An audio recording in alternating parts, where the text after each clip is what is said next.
دوستو، خداوند کا کلام آپ تک پہنچا ہے۔ پلیز لائک اور شیئر لازمی کیجیے۔ God bless you.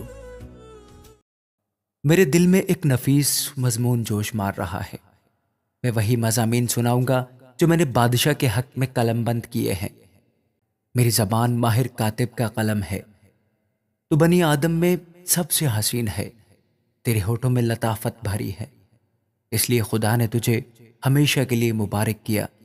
اے زبردست، تو اپنی تلوار کو جو تیری حشمت و شوکت ہے اپنی کمر سے حمائل کر، اور سچائی اور حلم اور صداقت کی خاطر اپنی شان و شوکت میں اقبال مندی سے سوار ہو، اور تیرا دہنا ہاتھ تجھے محیب کام دکھائے گا۔ تیرے تیر تیز ہیں، وہ بادشاہوں کے دشمنوں کے دل میں لگے ہیں۔ امتیں تیرے سامنے زیر ہوتی ہیں۔ اے خدا، تیرا تخت عبدالآباد ہے، تیری سلطنت کا آسا راستی کا آسا ہے۔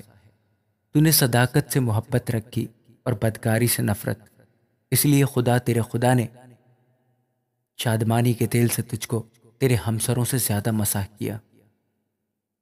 تیرے ہر لباس سے مر اور عود اور تج کی خوشبو آتی ہے۔ ہاتھی دانت کے محلوں میں سے تاردار سازوں نے تجھے خوش کیا ہے۔ تیری معزز خواتین میں شہزادیاں ہیں۔ ملکہ تیرے دہنے ہاتھ اوفیر کے سونے سے آراستہ کھڑی ہے۔ اے بیٹی سن، غور کر اور کان لگا، اپنی قوم اور اپنے باپ کے گھر کو بھول جا، اور بادشاہ تیرے حسن کا مشتاق ہوگا، کیونکہ وہ تیرا خداوند ہے۔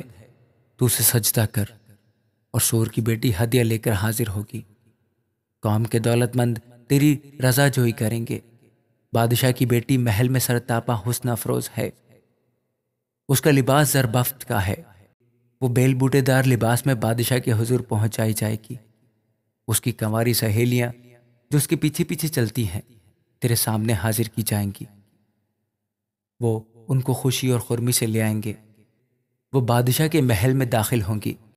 تیرے بیٹے تیرے باپ دادا کے جانشین ہوں گے، جن کو تو تمام روئے زمین پر سردار مقرر کرے گا۔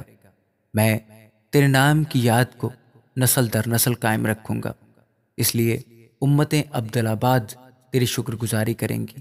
آمین۔